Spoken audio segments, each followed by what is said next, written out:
South Asia का एक और कंट्री एटम बम बनाने की तरफ जा रहा है। रिसेंटली टाइम में हमने ईरान का देखा था कि अमेरिका ने रिसेंटली हमने देखा था कि ईरान के न्यूक्लियर पूरे प्रोजेक्ट को अमेरिका और दूसरे ममालिकों ने खत्म किया। लेकिन यहाँ पे ये कहा जा रहा है कि बांग्लादेश में यूरेनियम की तलाश जारी है। अब बांग्लादेश जो है ना इस यूरेनियम की तलाश क्यों कर रहा है और इसकी वजह क्या है वो इस वीडियो में बताएंगे। बेसिकली आप सबको पता है कि यूरेनियम ज्यादातर एटम बम के अंदर ही इस्तेमाल होता है। तो देखते हैं भाई कि किस तरीके से बांग्लादेश अपने आप को न्यूक्लियर डिक्लेयर करने वाला है। बांग्लादेश बेसिकली एक न्यूक्लियर बनाने की कोशिश कर रहा है, कहा जा रहा है इस वीडियो में। इसलिए भी कहा जा रहा है क्योंकि नेपाल क्योंकि बांग्लादेश इसलिए भी कहा जा रहा है क्योंकि बांग्लादेश जो है वो न्यूक्लियर के लिए जो यूरेनियम की जरूरत होती है उसकी तलाश में जारी रखा हुआ है। उन्होंने तलाश कर रहे हैं। अब अगर बांग्लादेश भी न्यूक्लियर बन जाए तो कई सारे ममालिकों के लिए मुश्किल हो सकती है।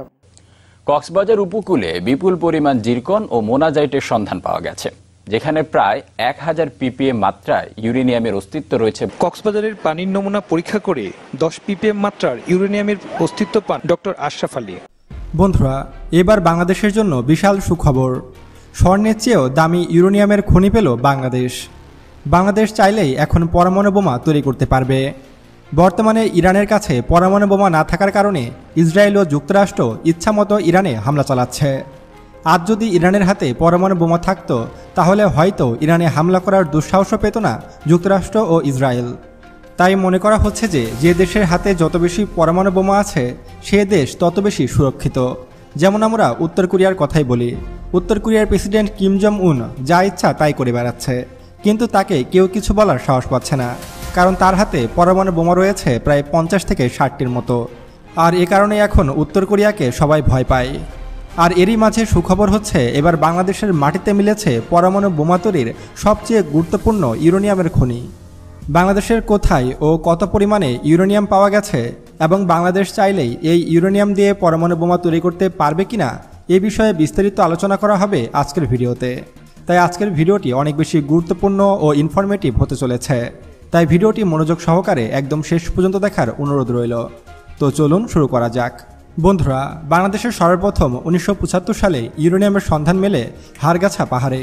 এই পাহাড়টি মৌলভীবাজার জেলাতে অবস্থিত। এটি মৌলভীবাজারের জরি ফুলতলাতে অবস্থিত। সে সময় দেশের আণবিক কমিশনের একটি দল হারগাছা পাহাড়ে অনুসন্ধান চালিয়ে নিশ্চিত করে যে সেখানে ইউরেনিয়াম পাওয়া গেছে।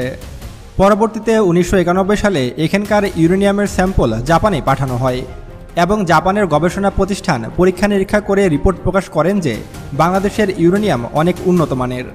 এরপর 1985 সালের সিলেটের কেন্দ্রীয় হাওরে ইউরেনিয়ামের সন্ধান পাওয়া যায়, কিন্তু সেটি ভারতের সীমান্তবর্তী এলাকা হবার কারণে গবেষণা স্থগিত করা হয়।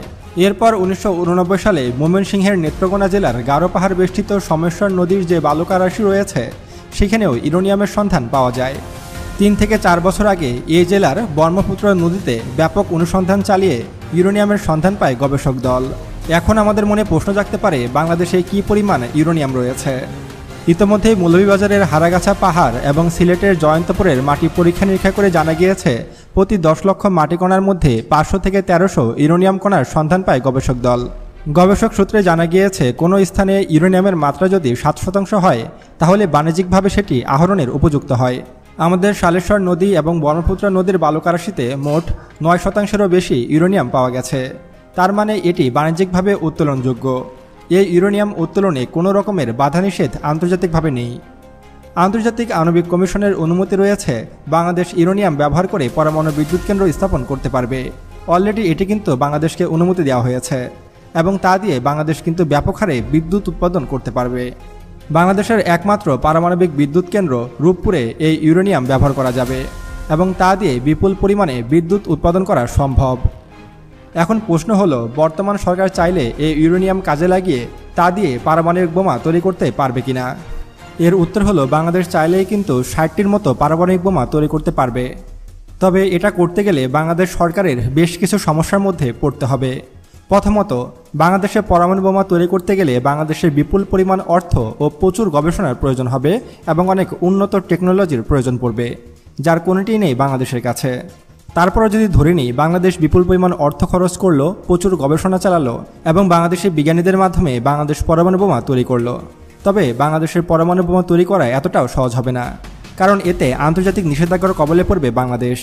বিশেষ করে বিভিন্ন অর্থনৈতিক এবং সামরিক নিষেধাজ্ঞা আসতে পারে বাংলাদেশের উপরে।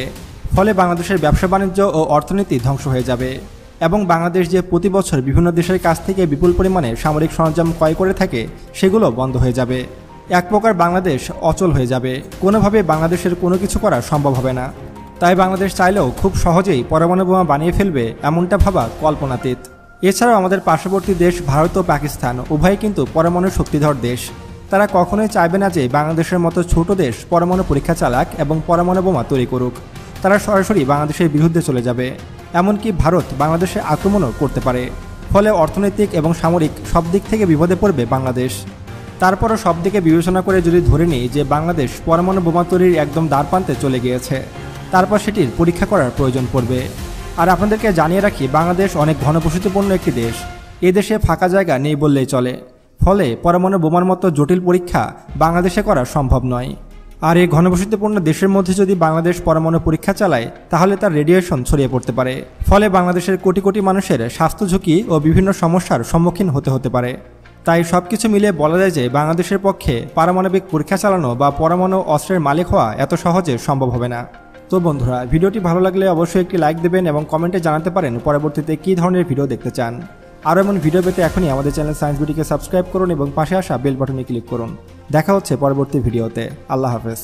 तो बेसिकली यहाँ पे कहा जा रहा है कि बांग्लादेश भी न्यूक्लियर की टेस्टिंग करने की तरफ जा सकता है। अब मुझे नहीं लगता कि इसको भी कोई कामयाब होने देगा। ईरान जैसे ताकतवर मुल्क की अगर उन्होंने बैंड बजा के रख दी है, लेकिन ईरान ने भी काफी टफ टाइम दिया है, तो बांग्लादेश कुछ भी नहीं है फिर उनके हिसाब से। हालांकि बांग्लादेश आर्मी ताकतवर है, पाकिस्तान उनका साथ दे सकता है। पाकिस्तान जैसे ईरान की न्यूक्लियर को सपोर्ट करता है, बांग्लादेश की न्यूक्लियर को भी सपोर्ट करता है। मेन चीज है यूरेनियम। ये यूरेनियम जो है वो अगर पैदा हो जाए, मतलब कि उसकी तलाश जारी है, अगर वो मिल जाता है बांग्लादेश को, तो आने वाले वक्त में बांग्लादेश के लिए काफी एक अच्छा हेल्पफुल हो सकता है। ऐसा नहीं है कि इनके लिए हेल्पफुल नहीं हो सकता। जितना हेल्पफुल होगा, यूरेनियम मिलेगा, बाकी सारी चीजें मिलेगी, तो बांग्लादेश के आने वाले वक्त में नजर आएगा कि भाई हाँ, बांग्लादेश जो है वो अच्छे राह पे जा रहा है और अच्छी चीजें उनके साथ हो रही है। लेकिन तब तक बांग्लादेश को फायदा नहीं होगा जब तक बांग्लादेश यूरेनियम का इस्तेमाल नहीं करता, जब तक उनको यूरेनियम नहीं मिल जाता।